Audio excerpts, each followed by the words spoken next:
Hello बच्चों, welcome to my YouTube channel Devika studies. तो बच्चों, आज की इस वीडियो में हम आपके लिए क्लास 12th केमिस्ट्री के मोस्ट इम्पॉर्टेंट नियम लेकर आए हैं, जो कि आपके बोर्ड एग्जाम के लिए मोस्ट इम्पॉर्टेंट है। तो आज की इस वीडियो में हम लेकर आए हैं हेनरी का नियम, राउल्ट का नियम, कोलराउच का नियम, फैराडे का नियम, और हम लेकर आए हैं 1/2 गुणांक, और एक लेकर आए हैं हम नैनसर्ट समीकरण। तो ये सब आपके बोर्ड एग्जाम में कई सालों से लगातार पूछे जा रहे हैं किसी ना किसी सेट में। तो आप इस वीडियो को एंड तक ज़रूर देखना, क्योंकि ये वीडियो आपके एग्ज़ाम के लिए पक्का हेल्पफुल होगी ही होगी।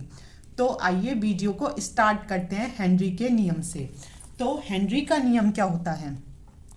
इसमें सबसे पहले हम एक जार लेते हैं। हमने लिया एक जार, उसमें हमने कुछ ले लिया विलियन या फिर कह दो क्या लिया है, द्रव ले लिया, ठीक है। और उसे रख दिया स्थिर ताप पर। किस पर रखा? उसे रखा स्थिर ताप, मतलब जो उसका टेम्परेचर है उसके साथ कोई भी छेड़छाड़ नहीं की, ताप इसका जैसा था ऐसा ही रहेगा। अब इसमें हमने ऑक्सीजन गैस प्रवाहित कर दी। क्या कर दी? ऑक्सीजन गैस इसमें विलयन में हमने प्रवाहित कर दी। वो भी किसके साथ? एक प्रेशर के साथ, मतलब एक दाब के साथ एकदम हमने इसमें ऑक्सीजन गैस प्रवाहित कर दी। तो जो हमने इसमें ये दाब लगाया है, ये इसमें घुली हुई जो गैस की मात्रा है, मतलब इस विलयन में ये गैस जितनी घुल गई है इसकी मात्रा स्मॉल m होती है, ठीक है। तो ये स्मॉल m मतलब घुली हुई गैस की मात्रा इसके गैस के दाब के अनुक्रमानुपाती कह लो या समानुपाती होती है। तो फिर यही होता है हेनरी का नियम। अब जब इसका समानुपाती हटाएंगे तो कोई ना कोई स्थिरांक या फिर इसमें नियतांक तो जरूर लगाएंगे।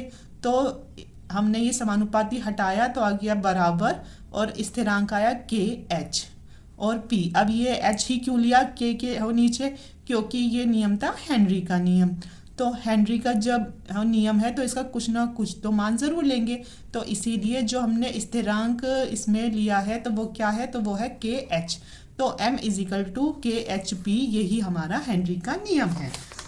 तो आइए अब देखते हैं आप एग्जाम में कैसे करके आओ। कि हमने एक जार लिया है, मतलब जिसमें हमने क्या ले लिया? द्रव ले लिया, और इसमें जो इसका ताप है वो हमने स्थिर रखा है। इसमें ऑक्सीजन गैस को एक प्रेशर के साथ इसमें घोला है। तो जितनी ये इसमें मात्रा घुल गई है m, तो वो समानुपाती है p के, इसके दाब के। तो हेनरी का नियम भी यही कहता है कि हेनरी के नियम के अनुसार स्थिर ताप पर, सबसे पहले लिखोगे स्थिर ताप पर, क्योंकि हमने इसमें जो ताप लिया है वो स्थिर लिया है। तो स्थिर ताप पर किसी गैस की, जो ये गैस है इसकी इस द्रव में विलयता, मतलब जो घुलने की क्षमता है ना, हम वो गैस के दाब के समानुपाती होती। तो बस यही तो ये बात मैंने आपको समझाई है कि इस गैस की जितनी ये मात्रा इसमें घुल गई है, m घुली हुई गैस की है मात्रा, और जो इस गैस को प्रेशर के साथ इसमें छोड़ा, ये P के समानुपाती होती है। तो इसमें होगा कि स्थिर ताप पर किसी गैस की द्रव में विलयता गैस के दाब के समानुपाती होती है। तो हम इधर लिख सकते हैं कि विलयता समानुपाती है गैस के दाब के, तो m समानुपाती P के, और जब इसे हटाएंगे तो आ जाएगा m = KHP। अब साथ में जब हेनरी का नियम लिखोगे तो इसके ये प्रतीक ज़रूर लिखना कि m है घुली गैस की मात्रा, KH है हेनरी नियतांक, और P है गैस का दाब। अब हमसे एग्जाम में हेनरी के नियम की सीमाएं भी पूछी जाती हैं। तो हेनरी के नियम की सीमाएं क्या है, मतलब कि इनकी लिमिटेशन। तो पहली है कि यह तनु विलयन पर ही लागू होता है, मतलब कि ये सांद्र पर नहीं होता। ये तनु मतलब जो पतले विलयन होते हैं उन पर ही लागू होता है।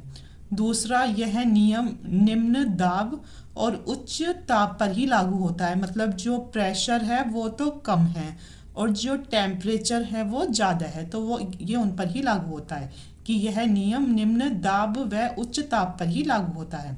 तीसरा है, यह नियम उन गैसों पर लागू होता है जो कि विलायक से क्रिया नहीं करते हैं, मतलब ये भी याद रखना है कि यह नियम उन गैसों पर ही लागू होता है जो कि विलायक से क्रिया नहीं करते हैं। अब हम देखेंगे इसके अनुप्रयोग, मतलब हेनरी के नियम के क्या क्या यूज़ हैं। तो सबसे पहला है हेनरी का नियम। शीतल पेय पदार्थों में यूज़ होता है, जैसे जो कि हमारी कोल्ड ड्रिंक होती है या फिर ठंडी बोतलें होती हैं, उनमें हमारा हेनरी का नियम का यूज़ होता है। दूसरा है, अगर आप अधिक ऊंचाई पर जाओगे तो आप साथ में ऑक्सीजन टैंक ले जाओगे, तो उसमें भी हेनरी के नियम का यूज़ होता है कि अधिक ऊंचाई पर ऑक्सीजन टैंक में। तीसरा है, समुद्री गोताखोर द्वारा भी हेनरी के नियम का यूज़ किया जाता है। तो ये था हमारा हेनरी का नियम, जो कि आपके बोर्ड एग्जाम के लिए मोस्ट इम्पॉर्टेंट है। अब अगला टॉपिक है हमारा नेनसेट समीकरण। तो ये बोर्ड एग्जाम के लिए इम्पॉर्टेंट होती है। तो ये इसमें आपको मेन पॉइंट बताती हूँ, जो जो चीज़ आपको याद रखनी है। तो सबसे पहले आपको इसमें एक इक्वेशन याद रखनी है, मतलब कि समीकरण। कैसे? पहले लिखोगे m के ऊपर होता है n प्लस, और वो भी कैसा? एक्वेरस। एक्वेरस मतलब AQ कि जो कैसी फॉर्म में होता है, तो ये होता है हमारा लिक्विड फॉर्म में। और प्लस से n ले लिया और साथ में ले लिया इलेक्ट्रॉन। ठीक है, तो इससे क्या बनता है? तो इससे हमारा m जो है, जो हमारा ये m है, ये क्या बनेगा? तो ये बनेगा हमारा सॉलिड फॉर्म में, मतलब कि ठोस फॉर्म में। तो इसका मतलब ये है कि एक्वेरस का मतलब होता है लिक्विड। तो जब इस लिक्विड में इलेक्ट्रॉन को जोड़ देते हैं तो ये सॉलिड अवस्था में चेंज हो जाता है, मतलब कि ठोस अवस्था में चेंज हो जाता है। कि जब एक्वेरस मतलब कि लिक्विड को इलेक्ट्रॉन के साथ जोड़ दोगे तो ये सॉलिड फॉर्म में चेंज हो जाएगा। एक तो आपको ये इक्वेशन याद रखनी है। फिर दूसरा जो इसके लिए इम्पॉर्टेंट चीज़ है, तो वो है इसकी समीकरण, जो कि आपको ज़रूर ही याद रखनी पड़ेगी कि E बराबर होता है E नोट। E बराबर E नोट, फिर आएगा माइनस, फिर आएगा RT अपॉन NF। E बराबर E note minus RT upon NF, फिर साथ में आएगा log बेस E। अब mn प्लस से ms बना था, तो जो हमारा बना है तो वो आएगा ऊपर, ms आ जाएगा ऊपर। और किससे हुआ है बना है? तो ये mn प्लस से बना है, तो ये आ जाएगा नीचे। और इसमें साथ में लग जाएगा कोष्ठक लग जाता है, तो इसका मतलब समझो कि ये इसकी सांद्रता को दर्शाता है। तो ये तो आपको याद रखनी पड़ेगी कि E बराबर E note minus RT upon NF लोग base E MS upon MN plus, मतलब इससे ये हुई है तैयार। ठीक है, और ये होगी कैसे याद? तो ये कई बार अपनी कॉपी पर लिखोगे तो ये आपको जब याद होगी। अब तीसरा स्टेप और याद रखना है। तो उस तीसरे स्टेप में क्या है कि आपको जब भी कहीं दिया जाए log बेस E, तो आपको उसे चेंज अगर करना हो log 10 में, मतलब अगर log E को log 10 में चेंज करना है तो आपको उस पूरी समीकरण की 2.303 से गुना करनी पड़ती है। समझ में आई बात? कि अगर आपको log E को log 10 में चेंज करना है तो आपको 2.303 से गुना करनी पड़ेगी। तो ये क्या है? तो ये हमारा log E, इसकी जगह लिख दो log 10, और जब इधर log 10 लिख दिया तो इसका मतलब ये RT और अपॉन NF तो ऐसे ही है, पर इसमें किसकी गुना? इसमें आ जाएगी 2.303 की गुना, ऐसे लिख दो। और क्या था? और था ये माइनस E नोट, मतलब और सारी इक्वेशन सेम आ जाएगी। और जो M होता है अगर वो सॉलिड फॉर्म में है तो वो बराबर 1 के होता है। अगर M सॉलिड फॉर्म में है तो वो 1 के बराबर होता है, तो ये आ जाएगा 1। ठीक है, आ गया ये। और आ जाएगा MN प्लस। तो ये आपको ये चीज़ इसमें याद रखनी है। तो ये 3 इक्वेशन अगर आप एग्जाम में लिख कर आओगे तो एग्जामिनर को भी लगेगा कि हाँ इसको तो ये चीज़ आती है, मतलब इसको ये समीकरण आती है, तो आपको इससे भी नंबर मिल जाएंगे। कि सबसे पहले लिखोगे MN प्लस, वो भी एक्वस फॉर्म में, और प्लस ये जब इलेक्ट्रॉन के साथ जुड़ेगा तो ये सॉलिड फॉर्म में चेंज होगा। फिर आपको ये याद रखना है कि E बराबर E naught minus R T upon N F और log base E M S upon M N plus, मतलब जो कि बना है वो ऊपर और जिससे बना है वो नीचे, और एम एस का मान होता है 1 और इस log E को log 10 में चेंज करेंगे तो बस इसमें 2.303 से गुना कर दी जाएगी। तो ये है हमारी नैनसर्ट समीकरण। ठीक है, तो ये तो था आपको समझाने के लिए। अब इसकी थ्योरी को देख लेते हैं कि आपको एग्जाम में ये समीकरण कैसे लिखकर आनी है। तो बच्चों, आपको एग्जाम में ऐसे लिखकर आनी है कि सबसे पहले हम मान लेते हैं कि ये एक सेल है। क्या है कि ये एक सेल है, इसमें 2 इलेक्ट्रोड हैं। क्या है, इसमें 2 इलेक्ट्रोड की छड़ें हैं, और जो इस सेल में विलयन है उसमें क्या घुला हुआ है, तो उसमें ZnSO4 मतलब जिंक सल्फेट घुला हुआ है। और जो ये इलेक्ट्रोड की छड़ें हैं, एक पर है प्लस का चार्ज मतलब कि एनोड है, और दूसरे पर है माइनस का चार्ज मतलब कि कैथोड है। तो ये तो है इसका ड्रो। और ये जो इलेक्ट्रोड छड़ें हैं ये किसकी हैं, तो ये भी जिंक धातु की हैं, क्योंकि जो विलयन में घुला हुआ है तो वो क्या है, तो वो है जिंक सल्फेट। अब इसके बारे में लिखोगे क्योंकि आपसे एग्जाम में क्वेश्चन ये पूछा जाएगा कि नैनसर्ट समीकरण क्या है। तो आप ऐसे लिख कर आओगे कि सेल के इलेक्ट्रोड विभव तथा विलयन की सांद्रता के बीच संबंध को बताने वाले समीकरण को नैनसर्ट समीकरण कहते हैं। अब ये इलेक्ट्रोड विभव होता क्या है, तो जब किसी धातु की छड़ को उसी के लवण के विलयन में डुबो देने पर जो विभव उत्पन्न होता है उसे ही इलेक्ट्रोड विभव कहते हैं। तो इसमें एक तो इलेक्ट्रोड विभव और दूसरा विलयन की सांद्रता, इन दोनों के बीच क्या बताया जाता है, तो इन दोनों के बीच इसमें संबंध बताया जाता है। तो यही है नैनसर्ट समीकरण। अब ये इक्वेशन जो ये मैंने आपको समझाई है कि सबसे पहले इस लिखना और फिर ऐसे लिखना, इसके आगे कि अभिक्रिया के लिए कर रहे हैं, फिर दूसरा ये बताया था मैंने आपको, फिर तीसरा ये भी मैं आपको समझा चुकी हूँ। तो ये होती है हमारी नैनसर्ट समीकरण।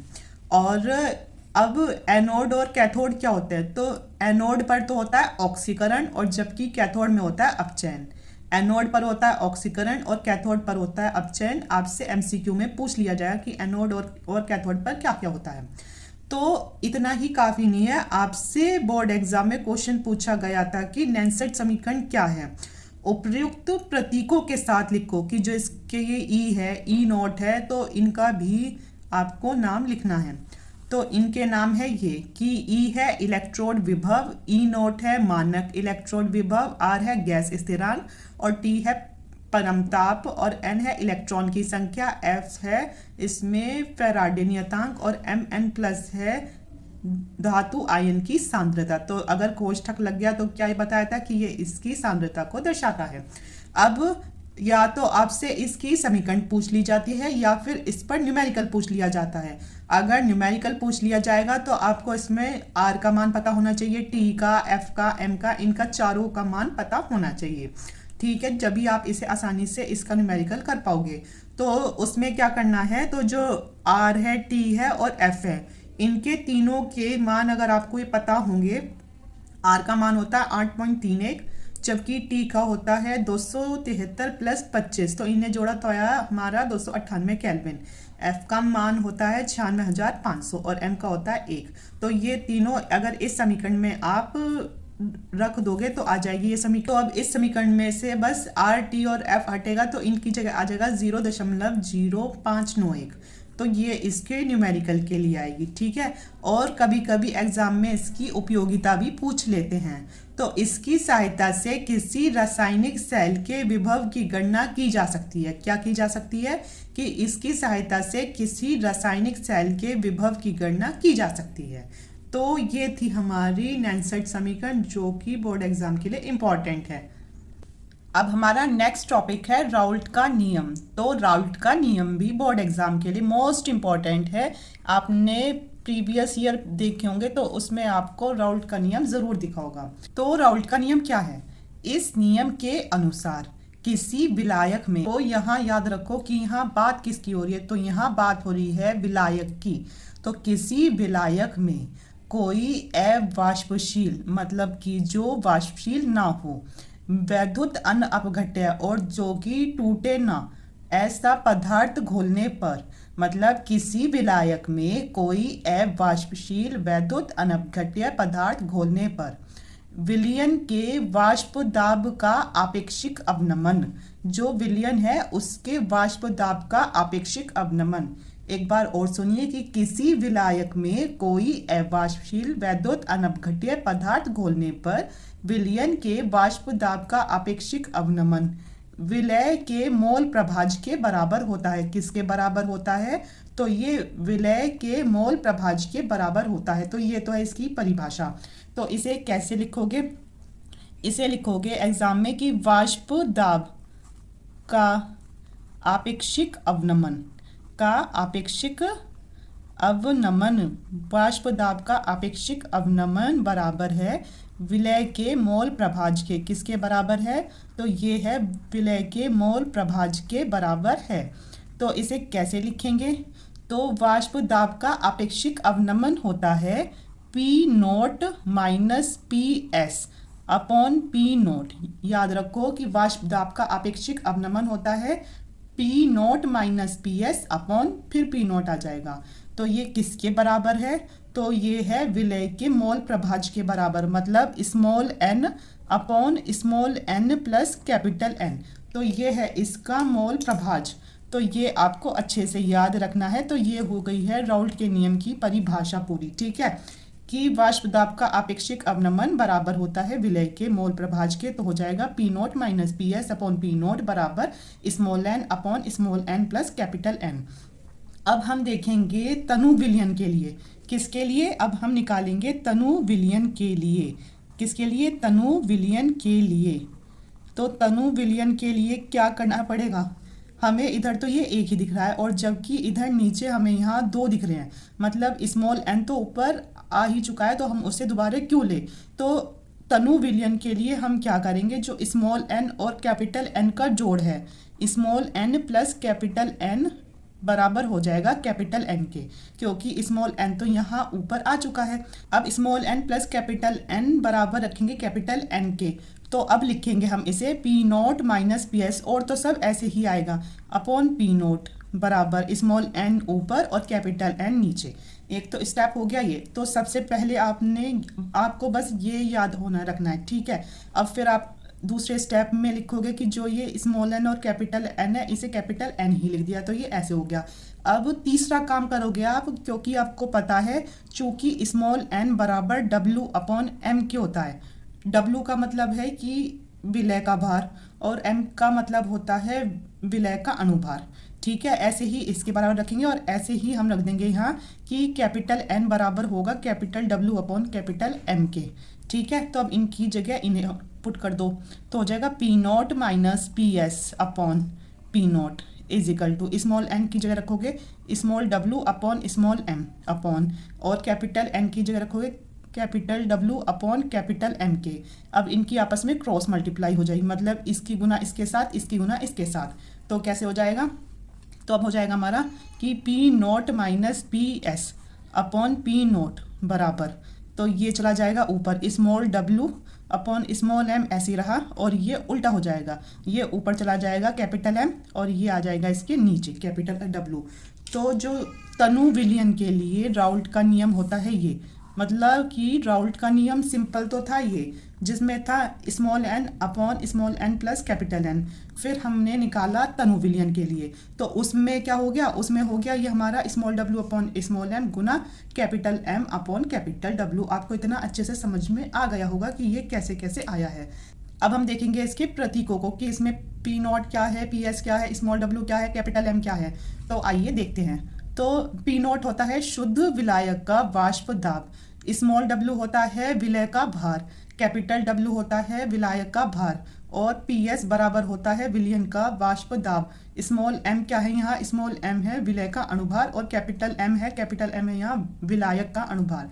मतलब जो कैपिटल में है M और ये W, तो ये क्या है? तो ये हमारे विलायक। याद रखो W हो या M, कैपिटल है तो ये क्या है? तो ये हमारे विलायक, और जबकि जो ये स्मॉल w और स्मॉल m है तो ये क्या है? तो ये हमारे विलय, ये होते हैं हमारे विलय। ठीक है, अब हम देखेंगे राउल्ट के नियम की सीमाएं। तो ये बहुत ही आसान है, ये आपकी इस परिभाषा में से ही आ जाएंगी।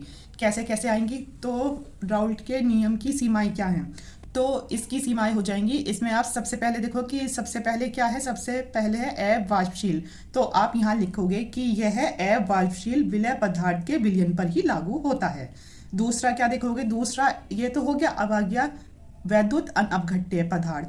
तो आप लिखोगे कि यह वैद्युत अनअपघट्य पदार्थ के विलयन पर लागू होता है। और तीसरा, जब हम राउल्ट का नियम किसके लिए निकाल रहे हैं? तो हम निकाल रहे हैं तनु विलयन के लिए।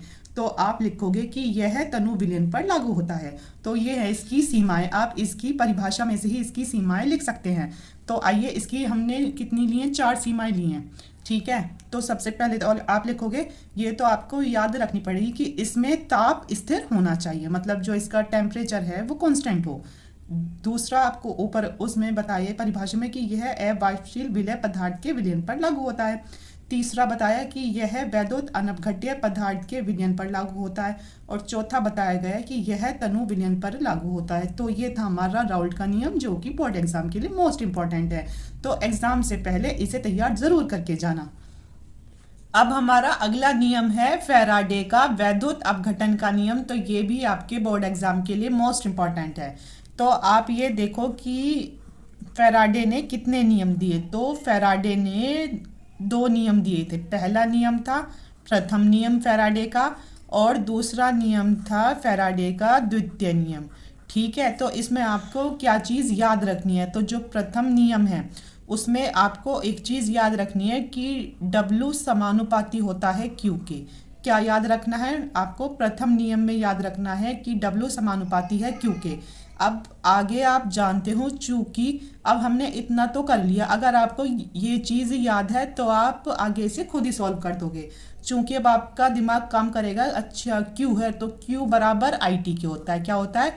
Q बराबर होता है IT के। तो अब इस Q की जगह आप रख दोगे IT को, तो आ जाएगा W अनुक्रमानुपाती है किसके? IT के। अब ये तो हो गया। अब ऐसे ही थोड़ी ना छोड़ दोगे, अब आप इस अनुक्रमानुपाती को भी तो हटाओगे। तो जब आप इस अनुक्रमानुपाती को हटाओगे तो आ जाएगा बराबर, और एक स्थिरांक जरूर आएगा। तो इसमें प्रथम नियम में स्थिरांक लेते हैं Z। तो इस अनुक्रमानुपाती को हटाया, आ गया बराबर, और Z स्थिरांक, और IT ऐसे ही है, और ये हो गया W बराबर ZIT। तो ये है इसका प्रथम नियम। अब हम बात करेंगे इसके द्वितीय नियम की।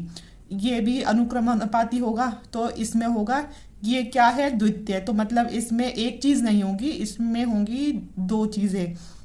मतलब इसमें W1 अनुक्रमानुपाती होगा E1 के, और जबकि W2 समानुपाती होगा E2 के। समझ में आई बात? इसमें तो था W अनुक्रमानुपाती Q के, और जो द्वितीय नियम है उसमें क्योंकि 2 बार लेना है, तो जो W है वो समानुपाती होता है E के। तो हो जाएगा W1 समानुपाती E1 और W2 समानुपाती E2 के। तो अब जब हम इनके समानुपाती हटाएंगे तो ये एक दूसरे के बटे में आ जाएंगे। तो W1 अपॉन हो गया W2। अब समानुपाती हटा, बराबर आ गया E1, मतलब ये इसके आ गया बराबर W1 बराबर E1 के, और W2 बराबर E2 के। तो ये है इसका द्वितीय नियम। ठीक है, तो ये तो आपको हिंट दिया गया। अब एग्जाम में कैसे करके आना है आपको? एग्जाम में करके आना है आपको कि इसमें कैसे लिखोगे। तो आइए, तो सबसे पहले इसके चित्र को समझते हैं। तो ये क्या है? तो ये हमारा फैराडे का वैद्युत अपघटन का नियम। तो ये वैद्युत अपघट्य आखिर होते क्या है? तो कभी कभार आपके एग्जाम में पूछ लेता है कि वैद्युत अपघटन या फिर वैद्युत अपघट्य होते क्या हैं। तो ऐसे पदार्थ होते हैं जिनके जलीय विलयन में धारा प्रवाहित कर सके, उन पदार्थों को वैद्युत अपघट्य कहते हैं। ठीक है, मतलब ऐसे पदार्थ होते हैं जिनके जलीय विलयन में आप धारा प्रवाहित कर सकते हो, उन्हीं पदार्थों को वैद्युत अपघट्य कहते हैं। जैसे इधर NaCl का लवण लिया है, तो ये ऐसा लवण है कि अगर इसके जलीय विलयन में धारा प्रवाहित की जाएगी तो ये टूट जाएगा। Na तो टूट जाएगा प्लस में, और जो Cl है वो टूट जाएगा माइनस में। तो आइए अब इसके चित्र को समझ लेते हैं। तो सबसे पहले मान लो हमने एक सेल ली है ना, ये क्या है? ये एक सेल है। इसमें एक ये क्या है, विलयन है। अब इस विलयन में NaCl लवण को घोल दिया, एक सेल के विलयन में NaCl लवण को घोल दिया। अब इस लवण के विलयन में दो धातु की प्लेटें हैं जिन्हें इलेक्ट्रोड कहते हैं, ठीक है। एक इलेक्ट्रोड पर होता है माइनस का चार्ज, और जिस पर होता है माइनस का चार्ज उसे कहते हैं कैथोड, और एक पर होता है प्लस का आवेश, तो जिस पर प्लस आवेश होता है उसे कहते हैं एनोड, ठीक है। समझ में आई बात। और ये क्या है, तो ये हमारी इलेक्ट्रोड। तो अब इसका प्रथम नियम क्या कहता है कि फैराडे के प्रथम नियम के अनुसार वैद्युत अपघटन, है ना, ये क्या था, ये किसका था, वैद्युत अपघटन का है। तो शुरुआत भी इससे ही करेंगे कि वैद्युत अपघटन आपको समझाया है। वैद्युत अपघटन वो होते हैं जिनके जलीय विलयन में धारा प्रवाहित करें तो वो टूट जाते हैं।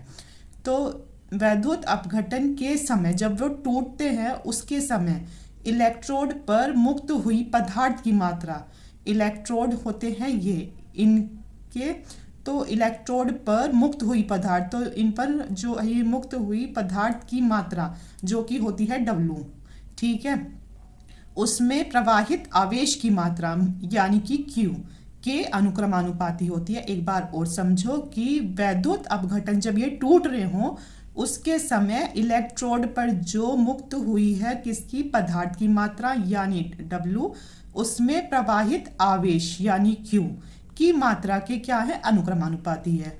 तो इसीलिए W अनुक्रमानुपाती होगा Q के। अब चूंकि आप जानते हो Q बराबर IT, तो इस Q की जगह IT को रख दो तो हो जाएगा W अनुक्रमानुपाती IT, और जब ये अनुक्रमानुपाती हटेगा तो क्या आएगा, बराबर आएगा और Z स्थिरांक आएगा, तो हो जाएगा W बराबर ZIT। और जहाँ Z क्या है, तो ये है रासायनिक सेल स्थिरांक, ये भी आपको पता होना चाहिए। अब हम देखेंगे फैराडे का द्वितीय नियम। तो फैराडे के द्वितीय नियम में एक सेल से काम नहीं चलेगा, इसमें हम दो सेलों को लेंगे, ठीक है, और बिल्कुल ऐसा ही ड्रॉ, मतलब सिर्फ दिखाने के लिए कर देंगे। तो इसमें लिखेंगे कि यदि समान वैद्युत धारा, इसमें जो वैद्युत धारा है वो समान है और समान समय के लिए, मतलब इसमें जो वैद्युत धारा है I और T दोनों कैसे हैं, समान हैं, ठीक है, मतलब I और T कैसे हैं, समान हैं, के लिए भिन्न भिन्न वैद्युत अपघट्यों में प्रवाहित की जाती है। मतलब यदि समान वैद्युत धारा समान समय के लिए, मतलब आप इसमें क्या कर रहे हो, करंट भेज रहे हो, वो भी कैसा, समान, दोनों में समान करंट भेज रहे हो आप, और जबकि समान समय के लिए, मतलब जिस समय में इसके पास करंट गया उसी समय में इसके पास गया, मतलब दोनों के पास समान समय में क्या गई है, वैद्युत धारा। तो यदि समान वैद्युत धारा समान समय के लिए अलग अलग वैद्युत अपघट्यों, मतलब एक ही हो गया एक ही हो गया वैद्युत अपघट्य, इनमें प्रवाहित की जाती है, तो इलेक्ट्रोड पर, तो जो इलेक्ट्रोड है इन पर मुक्त हुई पदार्थ की मात्राएं, मतलब W1 और W2 तुल्यांकी भारों के समानुपाती होती है, यानी E1 और E2 के समानुपाती होती है।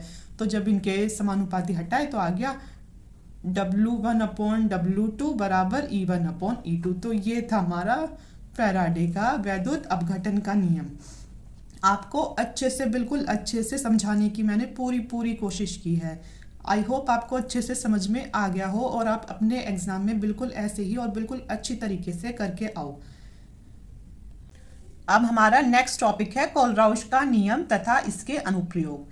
तो कोलराउश का नियम आपसे 2 से 3 सेट में हर साल पूछा जाता है। अगर ये नहीं पूछते तो इस पर 3 नंबर का न्यूमेरिकल ज़रूर पूछ लेते हैं। तो कोलराउश का नियम तथा इसके अनुप्रयोग को देखते हैं।